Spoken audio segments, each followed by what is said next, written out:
T-Soft shoots it, deflected right in. Pietrangelo save rebound. Stastny stopped by Pietrangelo.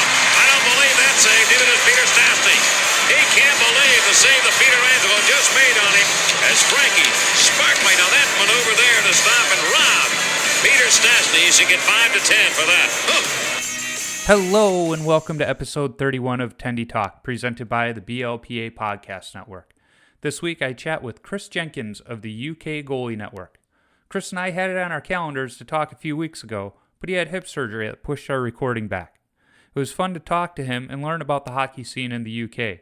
I'm keenly interested in what goes on over there, as my grandmother grew up in England before meeting my grandfather, an American soldier, during World War II and moving to the States. So, without further ado, let's get to the conversation.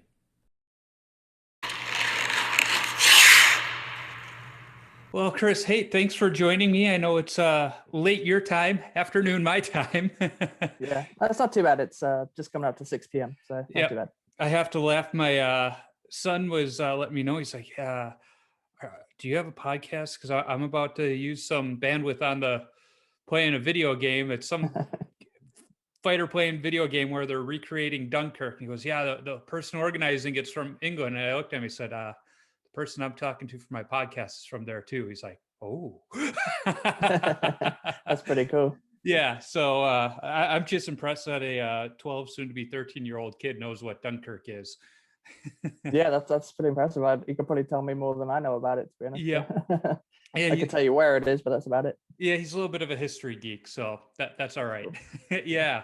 So, hey, again, thanks for joining me. I've been following you on Instagram for a little while. I don't know exactly how I came across your profile, but I saw the Union Jack and the goalie mask, and I was like, I got to dig into this because I shared with you on Instagram DMs. My grandmother grew up there. So it's I remember. Yeah. It's a little bit of a soft spot in my heart for the motherland, I guess you could say. I was lucky enough in 1996 when the Olympics were going on in Atlanta. We took a family trip out there, and I got to meet the family that lives over there and my grandmother's brothers, and see the little one-room schoolhouse she went to school in and all that good stuff. So it was pretty fun. Brilliant. That sounds great. Yeah. And I remember the first night we were there, we walked into the corner pub and I was wearing an Eddie Belfour jersey. And there was a guy sitting at the end of the bar, and he knew exactly what it was. And he happened to be a Peterborough Pete's fan. And so we started talking hockey, and every night I'd go in there, he had something else to talk about regarding the world of hockey. It was pretty cool. Yeah, no, you get a few and far between sometimes, but when you find that one guy that knows hockey, then you can never stop talking to him. So. Yeah. So that brings up my first question is, how in the hockey hotbed of England did you discover the sport?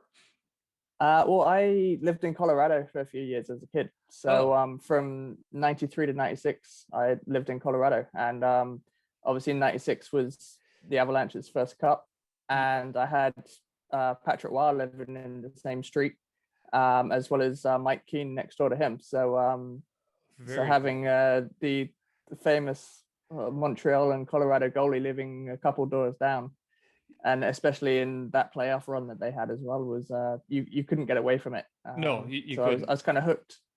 Yeah, kind of hooked through the playoffs, and would play street hockey with their kids and stuff. And I went to school, not in the same class, but I knew Jonathan Waugh at school as well. Oh, very cool. Very cool. I think that Stanley Cup final is vastly underrated. Even though it was a sweep, I think it was one of the better ones. I mean, it was a triple overtime 1-0 game. That was just incredible. Game 4, yeah. I was glued to my TV that whole series for sure. I remember just stealing pictures out of my neighbor's newspaper each morning. I was looking after their cats for a week, and they came home to the sports section of their newspapers every day, missing a load of pictures of the Avalanche. So. That is awesome. So kind of funny that while you were here, I was over there at one point. Pretty much, about the same time, yeah. So interesting that you spent some time living here. What was the reason you guys moved over here, and then why did you go back? to England? Well, the company my dad worked for, they bought a company in Colorado. So they moved a load of the British people over there. Like I said, they were a big, well, not huge, but a fairly decent sized community of British people that all moved over. We were there for 3 years, and then my dad got offered a better opportunity back home. I think to be closer to family as well back here. A few years later.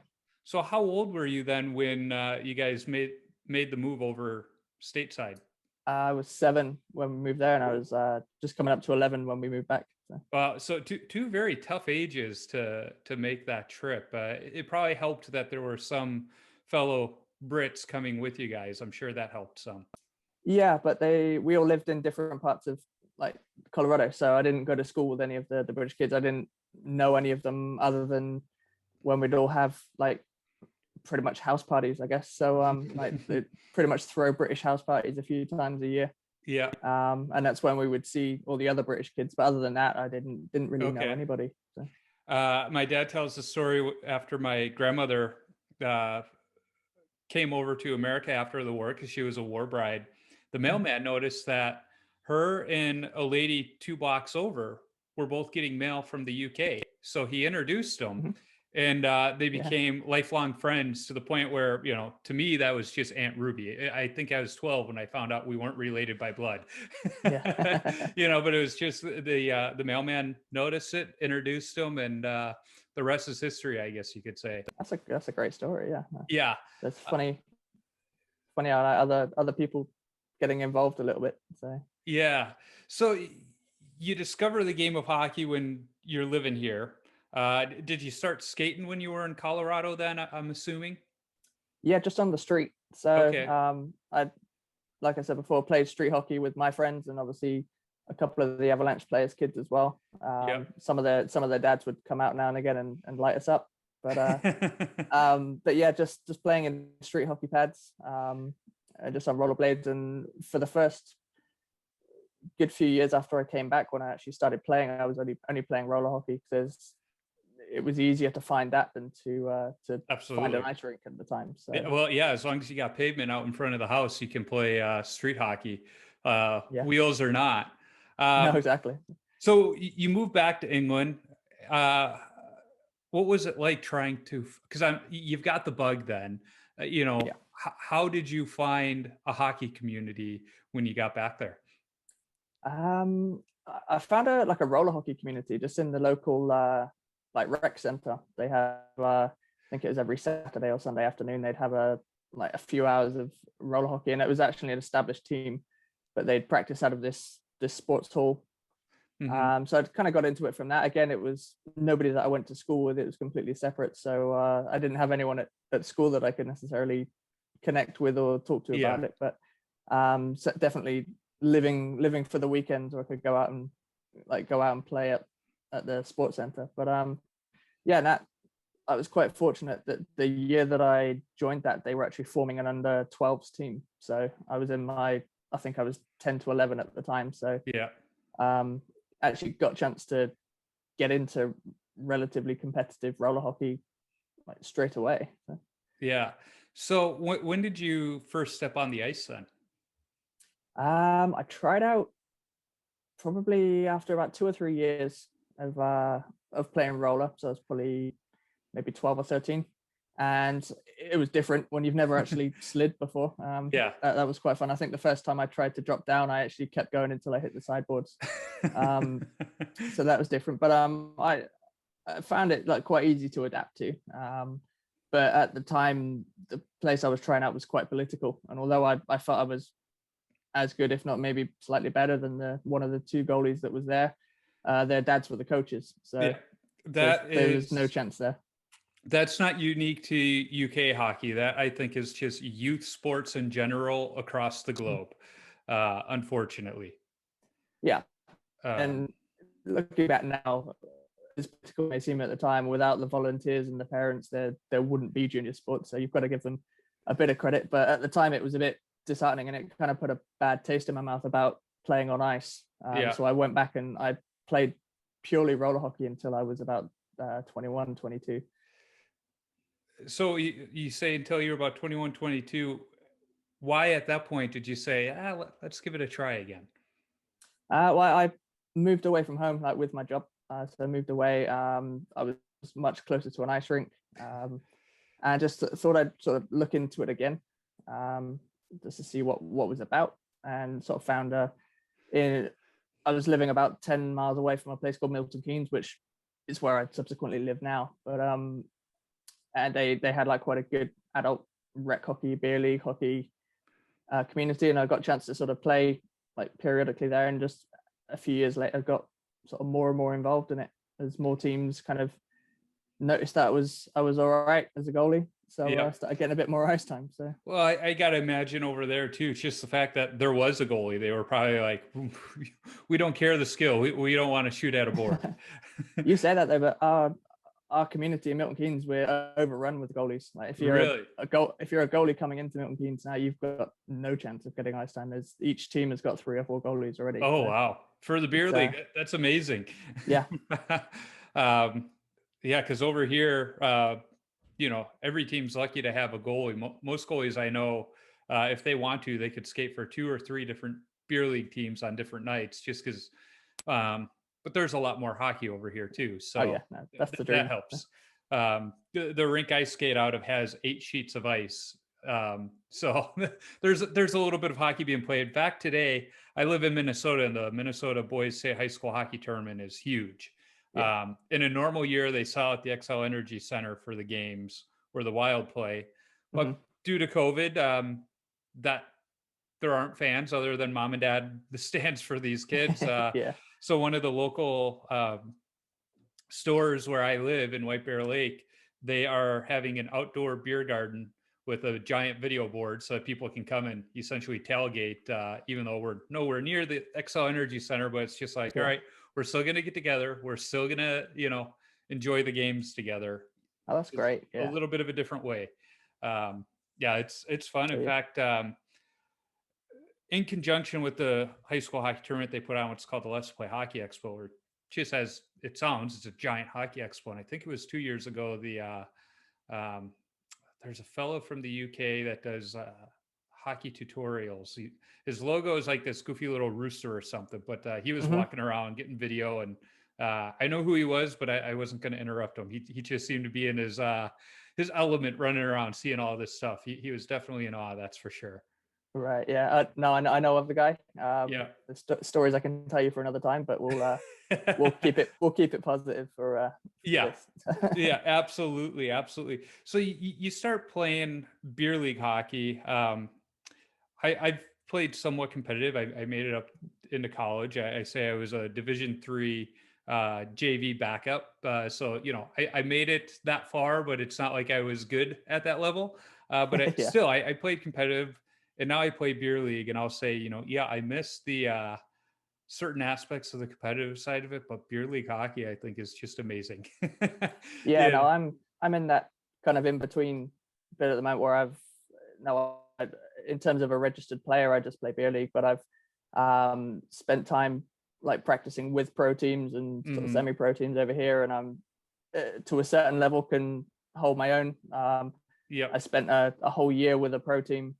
Just kind of practicing, and towards the end of it was kind of staying afloat, and then the coach decided to throw me in for the last couple minutes of a playoff semi-final game when they're already a few goals up, and the first time I've ever played in front of a packed house.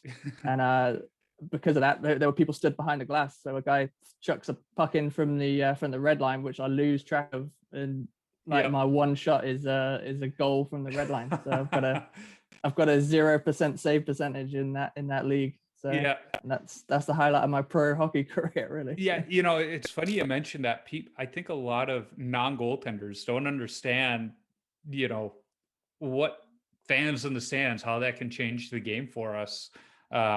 Just all of that movement. It's kind of like in baseball over here, they have what's called the batter's eye behind, in the stands, where there's no seats, it's all green, because all of that movement, players can't pick up the ball. And it's kind of the same with playing goalie, but they don't care about us, so they just say, whatever. So no, it didn't help. This was the the last home game that this team was going to play before they moved up to a different league. A lot of the players were moving on at the end of the season, and yeah, it was they were heading to the playoff weekend as well. And I get told, Chris, you're going in next whistle, like no prep whatsoever. So I was already kind of bricking myself a little bit going into it. So yeah, wasn't the best moment, but at the same time, it probably was in terms of pro hockey. Yeah, but at the same time, though, probably better that he didn't give you any prep, because it probably would have been worse. Yeah, I don't know what I'd have preferred. I told him 3 times. I was like, "Are you sure?" Like the other guy's playing fine. It's only, I think it was 4-1. I was like, just leave him in. I'm happy to be here. Yeah. You know what I love about situations like that, though, is even though you're kind of the beer leaguer, that's just kind of the practice goalie for those guys. Once you're in the locker room, it doesn't matter. You're part of the team. At least that's been my experience. Oh yeah, absolutely. And to the point where they lit me up at practice the next day. I think everything was going sort of top glove where that goal went in during the game as well. So I was gonna say their form of endearment. Yeah, I was gonna say all shots were from the red line. Pretty much for the first 10-15 minutes, yeah. After that, so. You got to love how hockey players treat each other. I've said for years, if they're not picking on you, calling you horrible things, then they haven't accepted you. Exactly. Yeah, and some people just don't understand it. The worst thing that can happen is that you get left alone. So if you're being left alone, then you haven't quite made it with your teammates yet. Yeah, the only time you want them to leave you alone is on game day if you're a goalie and they know you're starting. You know, because they know goalies need their time, but at practice they better be bugging you and picking on you before, after, during. Yeah. I think it's the same all around the world.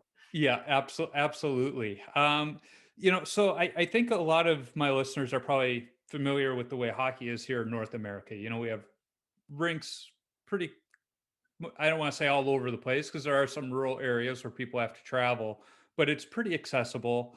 The hockey communities are pretty accessible. What's it like in the UK? You know, if a kid's watching a game on satellite TV, finds it, and they're like, I want to start playing, but you know, where do they start? What's the structure like over there? It's very sparse in comparison. I mean, for the size of country that we've got quite a few rinks. I don't know the exact number, but you know, there's a lot for the geographical area that we have. So you'll rarely have to drive more than an hour and a half, maybe 2 hours, to find a rink. But that being said, there's just not as much of a setup. You'll have, each rink will maybe have one junior club set up. The odd rink might have 2 if they're sort of sharing from nearby towns. But what most of the progression and sort of investment goes into junior hockey, which is great over here. So most rinks will have a learn to play setup, either run by a team or the rink will run it themselves, which will go right from never been on skates before up to almost like a figure skating grading system. So you can go up the grades. Once you get to a certain grade, then depending on the age of the child, obviously, they can go into like an under 9s part of a team, or under 11s, whatever's around in that particular rink, what teams they have, and it just goes from there. But there can always be more development. I mean, we look at the coaching and the infrastructure that America and Canada has, and even places like Sweden, Finland, and like over in mainland Europe, and they're so impressive as to what we can get over here. There's just not that much money into it. There's we have a coaching program, but it's not sort of world beating. I think it's sort of quite, it's not great compared to obviously what you guys get in the US or in Canada. But there's a lot of opportunities for kids. It's always getting better. But you know, if you've been and seen like programs and how junior hockey is in other countries, and then you come back to the UK, you think it's very clear how much of a minority sport it is. Well, in my understanding too is, you know, hockey in the UK on the world level is still very much in that incubation stage. But last I read is, you know, the last World Championships, they moved up, in the tiers. And if I'm not mistaken, they're in the top tier now, aren't they? For now? Yes, in the top tier, they made it up. If we ignore 2020 where nothing happened, Right. I think it was 2018 GB moved up to the top level, and 2019 I think they beat France in the last game to stay up. Yep. So that's a great achievement, and it did get a bit more publicity around the UK. But as a sport, we don't feel like it was enough. Like there could have been an awful lot more made of that in different parts of the media. You still had to look for it, unless you found the headline on one of the like back pages of the newspaper or something, or online. But so it is growing, it's getting better. And Pete Russell, the GB coach, who ironically was the same guy that threw me in for the last 2 minutes of that game, he's done an absolutely fantastic job with the GB team. He had his plan like 5, 6, 7 years, and he's working through it, and I've got to give him a lot of credit for that. But the sport could always have more publicity over here. It could always have more investment being put into it, or at least ways to drive the cost down, because it's not a cheap sport anyway. But over here, especially with equipment costs, because everything's got to be imported. There's no affordable way to buy just your basic hockey equipment over here. Yeah, well, and even here stateside, where a lot of it's made here in North America, it's still ridiculously expensive. I saw a Gunzo's catalog, which is an old pro shop in the Chicagoland area, which is where I grew up, and it was a catalog from 1990, and it had some junior pads for $225. And I remember those were the pads I got, and $225 in 1990 wasn't cheap, but it was still reasonable. And now a pair of junior pads, you're closing in on $1,000, and it's just they're almost pricing the average person out of the game when it comes to equipment. Skates are closing in on $1,000, and sticks are a couple $100. It's crazy. Yeah, it's absolutely crazy. And the shops over here have to have then the import costs and the duty and customs charges on top of that. Then they've got to make their 3-4% that they want to make on it as well. So it's it does price a lot of people out of the sport, especially in a country where football or soccer is the number one sport, and is a fraction of the cost. My dad always looked at me, and he would, whenever he had to buy me equipment, and he'd go, "Couldn't you have just stuck with soccer? I would have bought you new shoes every year, the top of the line, and I'd still be ahead right now." My dad always used to ask me why I didn't become a swimmer. So, oh, that's funny. So but I'd say cost is just the main thing that holds the sport back over here. Yeah, and you know what, that's true. I think anywhere you go, except for I was doing a USA Hockey goalie coaching class, and they were talking about, I think it is Finland or Sweden. They have it set up where youth sports up until I think it's the age of 12 are essentially free. And rather than people buying new equipment all the time, once their kid grows out of it, they donate it to the association. So those younger kids always have equipment. It's, for those kids who want to try the sport but aren't sure if they're going to like it, it's a lot easier for mom and dad to say, okay, if they're not spending all of this money. And it was really interesting to see that video that they shared. And all of us goalie coaches were looking at going, ooh, that's kind of cool. How can we get that going here? And the guy from USA Hockey was pretty up front. He goes, the way youth sports are here, we're never going to be able to get that going. But look, it can be done. If we really want to, it can be done. Yeah, no, we're the same here. But it's just done on a club level. So parents will just naturally get to know other parents and just hand stuff down to a younger kid. But it's the same. It's there's no sort of unwritten rules or anything like that, or any kind of system in place to hand equipment down. So it's all just on the generosity of the parents that feel like doing it. So. We have that here too. A lot of the associations in Minnesota, they'll have preseason equipment swaps, Mhm. where somebody, their kid saw Patrick Kane's wearing the newest pair of Bauer gloves, so they have to have them. And Yeah. so mom and dad bought them, even though they had a pair that were only 6 months old. So they're like, well, what are we gonna do with these? So some people sell them really cheap. Some people will just say, hey, to a good home, one of those things. But a lot Yeah. of the associations will have the equipment swaps. And the other thing too is kids want their equipment to match their team colors, and Yeah, so exactly. that's a good way to do it. And that's one of the reasons I always went with black and white equipment. Didn't matter what team I was skating for or filling in for, it was going to match. Yeah, that's what I did with my last set, was all retro brown. Yeah. So because it doesn't match anything, so it goes with everything. So Yeah. Well, my first set of equipment, it wasn't considered retro brown. It was just brown because that was just the only brown. option. Yeah. um, I showed up to a beer league game early last summer. Um, was it last summer or the summer before now? Gosh, the summer before COVID, I'll put it that way. And there was a high school team out there skating, and they only had one goalie. So the coach asked if I wanted extra ice time. I said, yeah, sure, why not? It had been a while since I'd done, a practice and just got shot after shot and didn't have Yeah. to do all of that. So it's kind of fun. But we're at the uh, benches while the coach is going over the next drill, and the goalie kind of does one of these and looks behind at my pads and he goes, what's with all the buckles?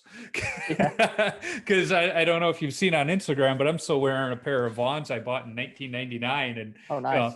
this kid had a pair of brand new modern day pads where I don't even think he had one buckle. It was just all Velcro. I was like, well, buddy, this is how it used to be back in the days of 28 teams in the NHL. That's it. Yeah, I mean, I still can't get rid of buckles, even on these ones behind me here. I've still got.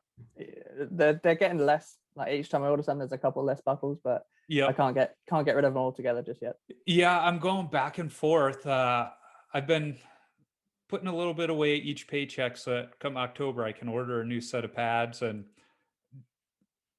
I like the idea of only having maybe 3 Velcro straps for after a game. Boom, boom, boom, get them off. Because then it's sooner into the parking lot for some post-game Sure. beers.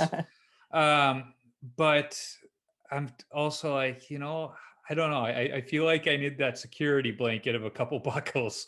But I don't know if you follow the account Goalie Gear Nerd. He and I have talked, and when I'm ready to order pads, we're gonna converse of what he believes I should look at for specs, because he understands the pads I have now. He understands my style of play, and he's also played with the newer pads and understands what will work better for me. And he and I both agreed I'll probably have some buckles, but maybe not the 8 I have now. Yeah, so just start bringing them down a couple at a time. So. Yeah, well, on a lot of the pads now too, you can remove those straps too if later on you decide I don't need this one. So I'm looking forward to it though. Yeah, no, that's good. You mentioned Goalie Gear Nerd. I mean, that's a his page is a big reason why I've sort of started the UK one. I'm a massive admirer of just the insight that he gets into goalie equipment. It's something I'm really envious that we can't get the same kind of access over here that like him and guys like the Goal Net that get in America. I'm really envious of the the insight that they get with the manufacturers and the relationships that they're able to build over there. And I've talked to Goalie Gear Nerd for the podcast, and it was really weird because he signed on and had his video going, and I went, well, clearly I can't use that part of it because he likes to keep his anonymity. So it was kind of fun to see the man behind the logo. But it's crazy. He's just, a working dad who finds time to seem like he's always on social media. And I even asked him, I was like, how do you find the time? And he said he just has a really understanding wife. So when they're sitting there watching TV or something, she's okay with them, over there typing away on his phone. Because the other thing he's mentioned to me is so many people follow him now. When somebody sees something different on a goalie, they'll send him a DM like, hey, have you seen this? So that's how he's been how he finds quite a bit of his stuff too. But yeah, I mean, anytime new equipment comes out, he does have these relationships with the manufacturers where he gets to try it out before we even know about it. Or that Yeah. they're sending him the information about it, which is just awesome. Yeah. And that's something I'm never going to stop trying to push for over here. Because I mean, I have a decent relationship with CCM in Canada, but not to the point where I get the same kind of treatment that guys like Goalie Gear Nerd get. And you speak to Bauer UK, and they don't want to know. They're just not interested. Yeah. CCM, they have a UK company that has the license to distribute over here, but they don't actually have a presence. They don't have any reps over here at all. Oh, wow. So, it's very difficult to even get close to the kind of insight that these guys are getting on your side of the pond. So it's something I'm always pushing to try and get, even if I have to try and bypass the UK kind of divisions of it. But it's just, especially when my social media following is still growing. I mean, it's been only 9 months I've been running it, so not expecting to have magic overnight, but right. Yeah, if we can get to the point where I'm getting similar treatment to some of these guys, just to bring the UK audience into it a little bit, then I think that'll be a win for me. Absolutely. And I think what's great too is something we didn't have when we first started playing is because of the internet and social media, there's so much information out there that it doesn't matter where you live. You can find the information, which is awesome. Where before it was, what's showing up on the back of my USA Hockey magazine, or that's how you found out what the new stuff was, or what the local shop had. If you didn't have it, it's like it didn't exist. I used to be so excited to go into the shop at the rink where my parents live, and just look at the new catalogs for that year. Yep. So you can see all the new Coho stuff, all the heat and stuff at the time. So, but that's the only way I found out about any equipment at the time, or what I saw in the NHL games. Yep. No, it was not uncommon where if I knew that we had an away game at a rink that had a pro shop, I was like, I want to get there early. I want to walk around and see what they have that they don't have at our rink, Exactly. Because as I mentioned, growing up in Chicago, I was a huge Eddie Belfour fan. And I loved his black Christian goalie sticks. But our rink didn't carry them. They only carried the red. So every time we went to a rink, it's like, do they have the black Christian sticks? I want a black Christian stick. Never got one. Never got one. But it was always on the hunt for one. So whenever we went to a new rink, it was like, maybe they'll have one. Where today, I would just go online and order it. All right, how many do you want? We'll have them there in 2 weeks. It's crazy. No, I think I was quite lucky in that respect, that because obviously I was a massive Patrick Roy fan, and him being the Coho poster boy.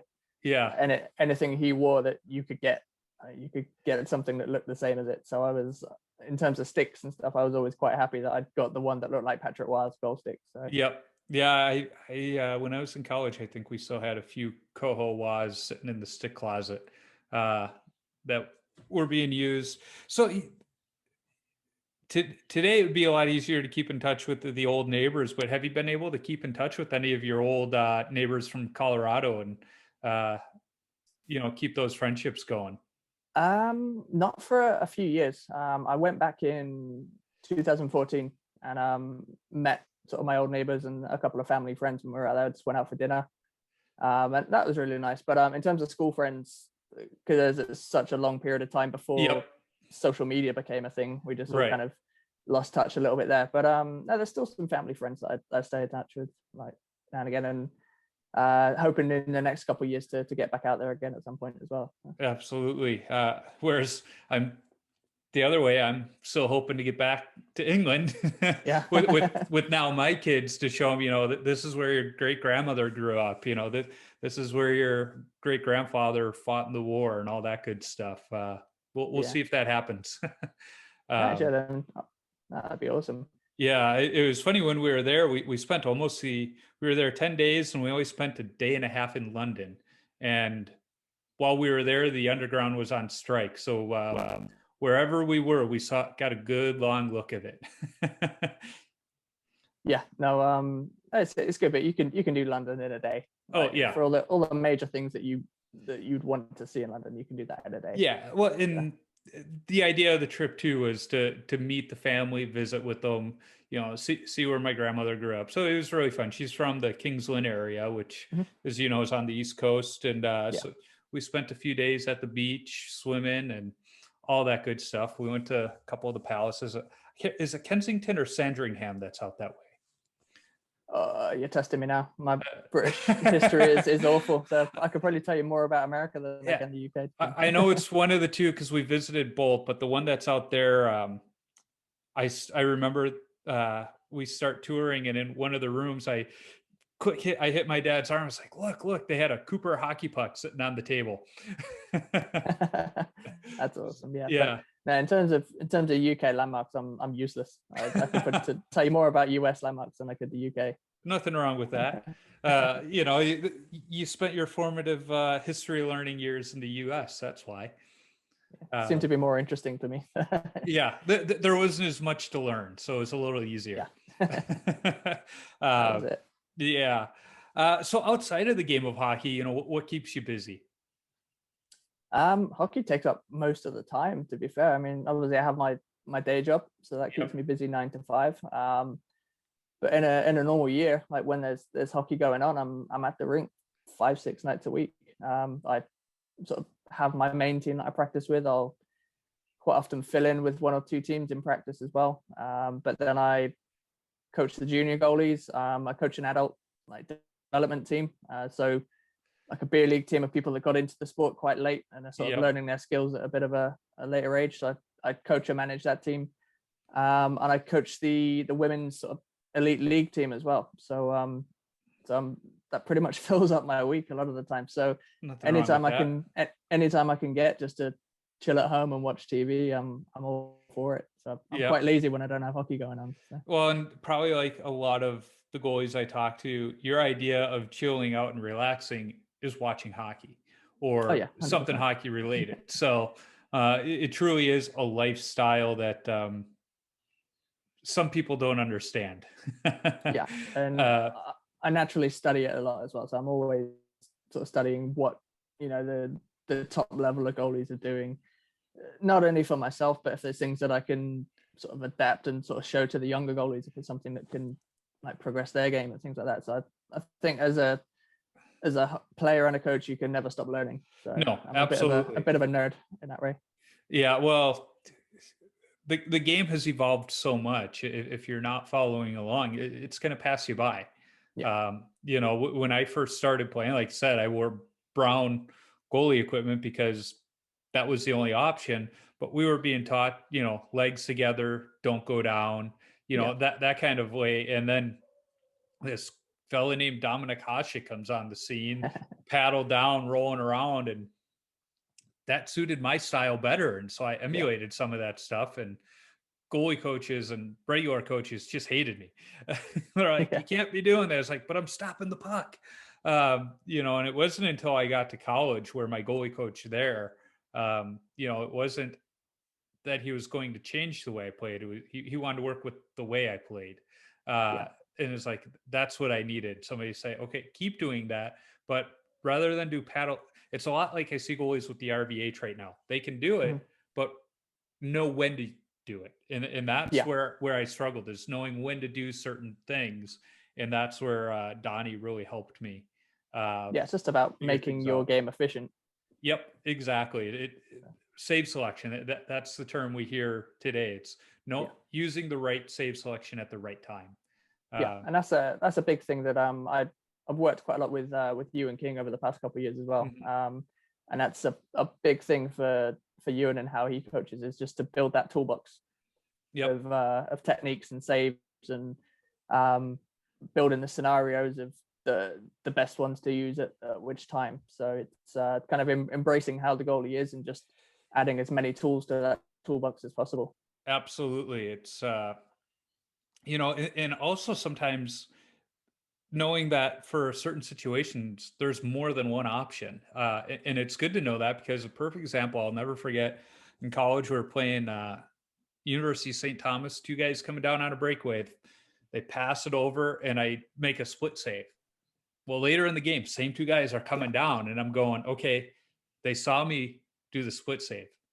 So that's one tool in my toolbox was like, nope, they're probably going to go high this time. So I stacked the pads, and it was just knowing what was in my toolbox and knowing, there were multiple tools to use in those situations.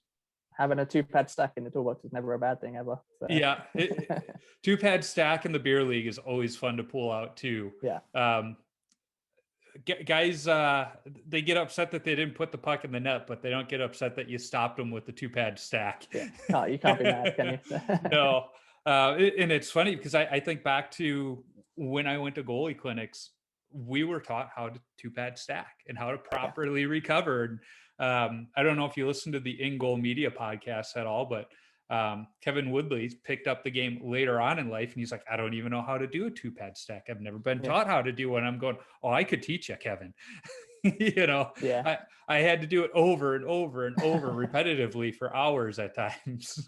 No, I normally with my junior goalies, I normally throw that in as a bit of fun at the end, but it teaches them how to get up from it. But we teach it as like, here, just do it at the end. We're just going to line you up on your goalpost, and you're just going to slide across. Just if you save it, you save it. If you don't, you don't. But it's a bit of fun, but actually, is a bit of a lesson hidden in there as well. So. Absolutely. And it's just another one of those tools. A lot of people look at Marc-Andre Fleury and they think of his desperation saves he makes. Yeah, they're desperation saves, but they're based on techniques he's learned. Yeah. And some techniques that are unfortunately going by the wayside. I enjoy watching that a lot more than one thing that I used to hate was goalies that wanted to be like Jonathan Quick. And from a goalie coach's point of view, it's an absolute nightmare because a lot of his saves that you see on TV are based out of bad positioning. Mm-hmm. But it works for him, and he's made a success out of it, and that's great. But for me, it's not something that you want to teach or ingrain into a goalie to be to the point where you have to make desperation saves because your positioning is so bad. So that was probably a great thing that my goalie coach instilled in us when I was just a little guy, squirt. So that was 5th grade, I believe it was. He said those huge big saves, he goes, they look cool, but they were out of position. It was a desperation save. You need to learn how to make it look boring. And he always used Patrick Waugh as the example. Patrick made some really cool desperation saves, but at the end of the day, he was kind of boring to the untrained eye to watch because his positioning was so on point. Just a chest behind the puck kind of goalie. So. Yeah. And it was like, there's something about that. And then, it was the 90s where I've said it to the past couple podcasts, every goalie looked different, played a different game. Yeah. And the goalie coach told us, he goes, take the style of goalie your favorite goalie plays and forget about it because you can't play that way. They get away with it because they're pros. They have the skill. You guys don't have the skill. That's why you're here to see me. And it was like, oh, brutally honest, but true. Yeah. Somebody's got to say it sooner or later, haven't they? Yeah. And, we were in Chicago in the mid to early 90s. So we all loved Eddie Belfour and his giant 5-hole. And he's like, no, you guys can't play that way. Don't try it. Don't emulate it, And so instead, my style is a little more like Curtis Joseph meets Dominic Hasek. Nice. A little bit back in the crease and whatever it takes. Yeah, absolutely. So I don't know how much you've listened to the podcast, but I like to close them out with a series of rapid fire questions. Okay. So the first one is, what's the craziest coaching moment from your playing days? And it could be something you did, something an opposing coach did, just craziest coaching moment you've experienced. I think would be Pete Russell throwing me in for that last 2 minutes of that playoff semi-final game. So not for me to question him, but at the time that seemed like an absolute crazy move to throw in a beer league goalie in a pro hockey semi-final game. So. Yeah, when it was that close too, it's not like they had a 7-8 goal lead. He just I mean, it was comfortable, but I didn't feel comfortable at the time. Yeah. So what's your favorite all-time goalie mask? Um, Patrick was second Colorado mask, so not the one from the season he got traded, but the Yeah. one that he wore for, I think, a good sort of 5-6 years after that, just with Yeah. the Avalanche sort of snow crashing down it. That's what I based a lot of my masks on. I've always got the mountains on the side of my masks. Like, there's a bit of a tribute to that. Yep. The mountains of England, right? Yeah, absolutely. What's your favorite rink that you've played at? That I've played at. Tricky. I know this is quick fire, but that's a difficult question. Quite lucky that the rink we have in Milton Keynes is probably one of the best purpose-built rinks in the UK. So I'd say either that or if we can throw it to roller hockey. I played for GB when I was 17 or 18, and we played at the London Knights Arena in Ontario. So that was very cool. Yeah, obviously not much of a crowd there for a junior roller hockey tournament, but that was a pretty big deal at the time as well. Absolutely. I'm always a big fan of the older barns that have character. You know, some of them, when you break it down, are really a piece of junk, but Oh yeah, the history and the atmosphere is just awesome. Yeah, I could tell you some stories about some of the rinks over here that perhaps don't have the history, but definitely have the character to them. So. Yeah, I remember when we were visiting my uncle, since I needed to skate. It'd been too long, and so I want to say it was at least an hour and a half drive, but we drove to Peterborough and I got to skate at their rink, and we walk in and it had a smell to it that it was almost like caramel corn popcorn. I don't know what it was, and it had a smell, and it was just a funky looking arena, but it's like, all right, this is cool. I like it. Yeah, they've probably not changed it one bit since then either. So it's definitely one of the roughest ones that we have over here. Yeah, I just remember everything was painted blue. Yeah, that sounds about right. Yeah, and it still has the wooden dashes along the tops of the boards there. So. Oh boy, yeah, varnished wood. I'll have to see if I can scrounge up the picture, because we went to open skate and I had to wear whatever crappy rental skates they had, because I clearly didn't bring my goalie skates with me. And but yeah, there I was at open skate out there, and it felt good for an hour just to go skating. And then, of course, to make my sister happy, we had to go to the mall. Yeah, bit of balance there. Yeah, I didn't care. We went to the mall after I skated, so I was happy, and I wore my Eddie Belfour jersey out there. But there's a picture of me skating out in Peterborough somewhere. Oh, nice. Next time I head up there, I'll have to get a picture for you so you can see how much it hasn't changed since then. I believe it. So what is your favorite stick that you've ever used? That's tricky. I mean, for years, I've just used a Patrick White replica, and custom sticks that I got since then were all sort of based on that. But in all honesty, the newest one that I have the CCM Axis stick with sort of my own custom curve and grip on it, which I was sort of lucky enough to get some strings pulled at CCM for. It's the first composite stick that I've actually stuck with. I was stubborn and trying to stick with the foam core sticks for so long, but the CCM Axis stick, and I'm not just trying to plug anything or big up CCM, but it's actually the nicest stick I've ever used. It's got a bit of a foam core feel to it, but like with the lightness of a composite. I'm still using a foam core, so I'm with you on being stubborn. This is the first time I've ever stuck with a composite, so I finally found one that feels okay. Now, you mentioned you have a custom grip. Is it a trigger grip? Is it just more tacky? What'd you have modified? It's based on the UC Saros grip. Okay. So they sort of let me pick from a list of sort of grips that the NHL guys use. And it's if you give me 2 seconds, I can probably show you. Yeah, absolutely.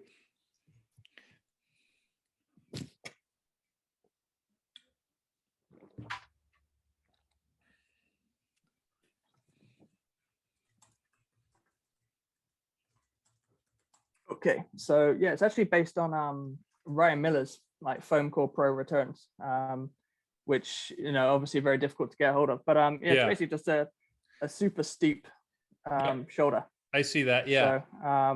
So yeah, other than that, there's not a huge amount of anything special to it, but it's just a bit steeper than a normal steep shoulder, and it brings the paddle length down a little bit as well. So, but yeah, it's just trying to get as close to that Ryan Miller foam core that I'd found a few years ago, but obviously they wouldn't make anymore. So Yeah, I know that I'm gonna have to probably soon go to a composite stick, although the Christian hockey brand is back and I believe they're making foam cores. So I might have to break down and order some custom sticks. see if you can get that black Christian stick.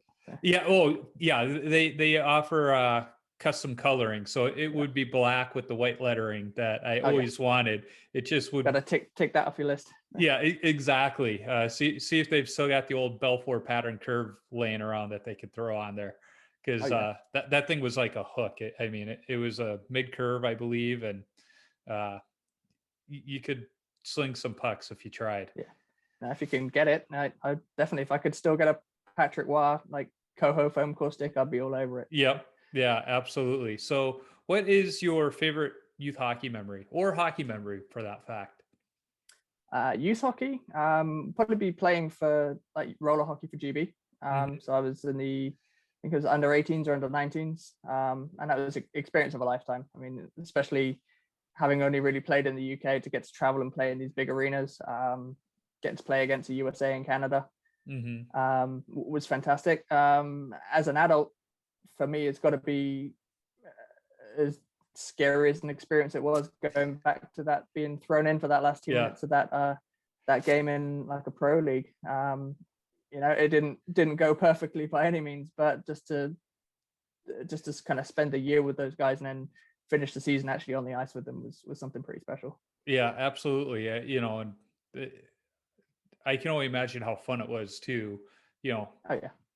Being out there, even though you let the one shot in, I'm sure the guys just huddled around you afterwards, just happy to see you get out there.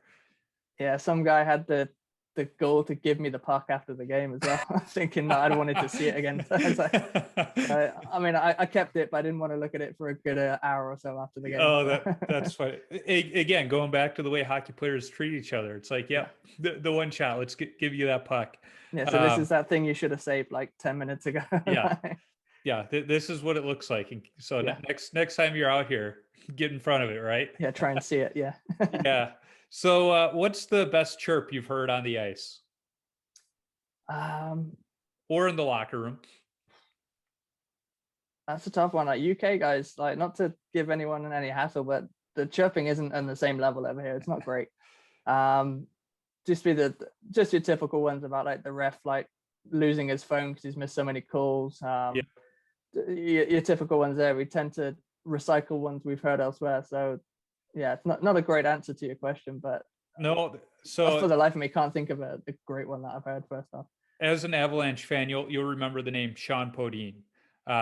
So he is the cousin of an old neighbor of mine, and the neighbor was telling me that when Sean was traded from Colorado, his first game against the Avalanche, every time he skated by the bench, they would pick on him. And he had this dog that he absolutely loved, Buddy. And the one time he's skating by the bench, and I don't remember who yelled it out, but they looked at him and they're like, "Hey, Sean, Buddy's a homosexual."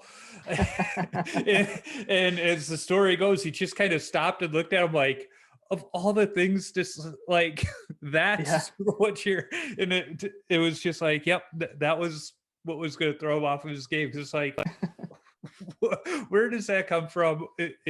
It offends absolutely nobody, but it was just so out of left field that it was funny. Just try harder, man. Yeah. So what's the worst post-game beer you've had? Not so much a beer, but actually a year I spent playing with a team in Peterborough, not that long ago, is full of Eastern European guys. And instead of passing out beers after the game, they'd literally just pass around a bottle of vodka or a bottle of any kind of Eastern European liquor that they could find. So given that I had about an hour to drive back to my place, I kind of politely declined it. But so it would either be the really small, really strong Eastern European beers, or just a bottle of vodka going around the changing room after the game. So Yeah, I remember the first night we were in England, and we were so jet lagged because we had flown from Chicago to Toronto, from Toronto to Heathrow, and then drove from Heathrow to Kings Lynn. So it was a long day to say the least. yeah. And we walked up to the pub, and I'm falling asleep sitting at the pub. And my Uncle Fred brings my dad a bitter beer, and he goes, "Nephew, try this." And the face my dad made, I'll never forget it. He's like, "That is the worst beer I've ever had." My uncle knew he wouldn't like it, but he thought it was going to be funny. Yeah. So it's just a rite of passage. Yeah, exactly. Exactly. So when you tape your goalie stick, do you go heel to toe or toe to heel? Heel to toe. Okay. You're like most of us. I always like to ask that question to find those few that go toe to heel so I can ask, what are they doing? I don't think I could do it that way. No, I'm the same way. I don't even want to try. What's your favorite number to wear and why? Obvious reasons, 33. Yeah. Used it ever since I started, and obviously because of Patrick Roy. So Yeah. very easy answer to that one. I was going to say, looking over your shoulders, I knew what the answer would be, but I ask it to everybody, so I wanted to ask you. So what is your advice for young goaltenders? I think it's just to never stop watching other goalies, like never stop finding things to learn, and never think that you've learned everything that you can learn about being a goalie. I think that it's very clear to see the goalies that work hard to get better and to learn the game and to learn their position. It's very easy to pick them out in comparison to the ones that, you know, they'll play PlayStation every evening and then they'll show up to practice once a week and just put their leg pads on. It's very obvious, and there's a very clear trend as to which ones will go further as a goalie and which ones will kind of drop off after junior hockey. So just never stop studying and never stop like learning more about your position, because it's always changing. I had the pleasure of having my college goalie coach on one of my earlier episodes, and my freshman year we had 26 goaltenders trying out for 6 positions. Wow. And I made the final cut. You know, I was the 6th goalie taken. I wasn't the 6th best goaltender though. I know that. And I asked him, I was like, what on God's green earth were you guys thinking? And he kind of said the same thing. Is it's sometimes not always about the skill. It's about what are you putting in? What's your drive? You know, and so I looked at him and said, so I was right all along. I was chosen because I was a good locker room guy. He started laughing, you know, but I joke about it, and there's truth to that. You know, if you're going to be that number 3 goalie on the team, you got to be the goalie that's trying the hardest, pushing those other 2 goalies. But you also got to be that guy that understands his role as the number 3 goalie and be that locker room guy, kind of be that goofball in the locker room and play into the stereotype that goalies are weird, because it keeps the team loose. Yeah. No, you've always got to be the guy that the team want to have around. Right? Yeah. You know. So where can folks find you online if they want to follow you, learn more about hockey in the UK or anything like that? Yeah, so we're on at UK Goalie Network on Instagram, and I try to keep the content as fresh as possible. Obviously, with very little hockey in the UK at the moment, it's a bit tricky. But with this time of year, there's always new equipment coming out, so try my best to keep people updated, especially in the UK, as to what's around, what's coming on the market, and just to try and, you know, expand people's knowledge on a lot of like goalie equipment in the UK, what goalies are doing. We do a bit on sort of off ice rehab as well, especially with hip surgery, something that's quite sort of relevant to me at the moment. But yeah, we just try and keep it as interesting and varied as possible. Yeah, I'm glad you mentioned the hip surgery, because I almost forgot to ask about that. So for folks that don't follow you, you had hip surgery recently. In fact, we were going to record a couple of weeks ago, but it's the day I came out of hospital. Yeah, the way the medical world works in the UK, you don't always get a couple of weeks notice before your surgery. So the week of, you sent me a message. You're like, hey, can we push it back? And, you know, the hockey player in me wanted to be like, no, the podcast comes first, reschedule your surgery. But absolutely rescheduled. So what did you have done? And was it because of hockey? that you had this injury?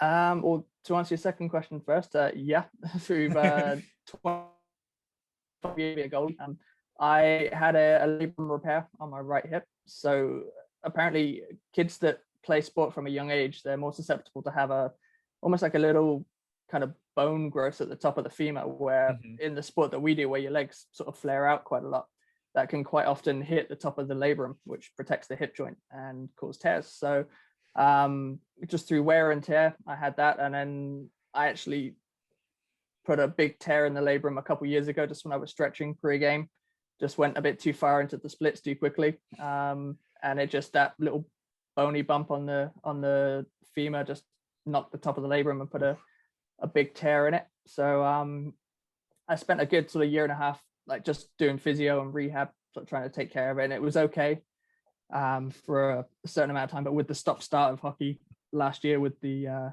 pandemic and quarantine and everything, it just aggravated it too much to the point where physio wasn't staying on top of it anymore. So surgery was the smartest option.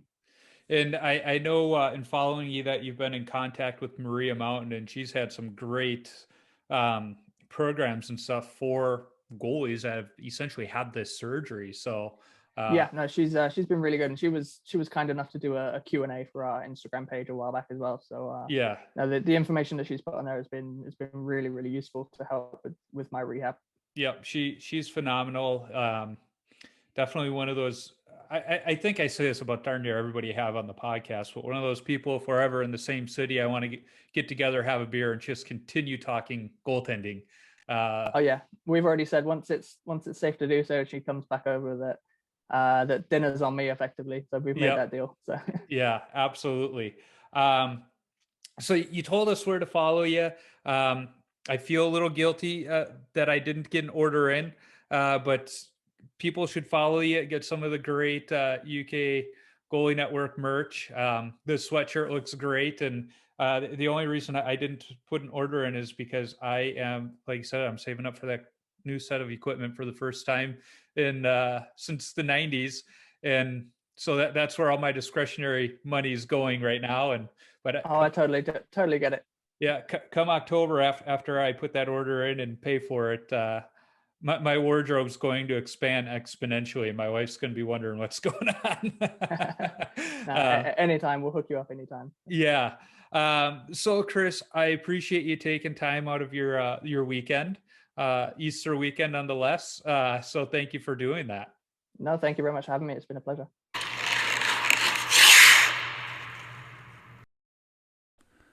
I really enjoyed talking to Chris. If you haven't already checked out the UK Goalie Network on Instagram, do yourself a favor and follow him now. It's UK Goalie Network, no spaces. You can find me on Instagram, Twitter, Facebook, and YouTube simply by searching for Washed Up Goalie. Visit washedupgoalie.com for some great hockey-related content, my beer league hockey video highlights when I get a chance to play, and of course, all podcast episodes. If you want some Washed Up Goalie or Tendy Talk apparel, be sure to visit my Threadless shop by clicking the merchandise link on my website. If you like this podcast, go listen to the BLPA Big Show. It's the OG BLPA Podcast Network show. The BLPA Big Show is a couple of beer leaguers chatting about beer league hockey, draft experience shenanigans, and exploits from around the game. The show is hosted by Nick Jones and Trish Dangles, with co-hosts filling in from time to time as well.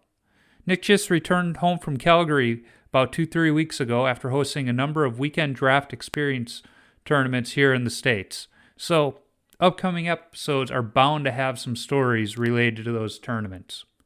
I need to thank the band, the Zambonis, for allowing me to use their music on my podcast. You can download their music on iTunes or listen wherever you stream music from.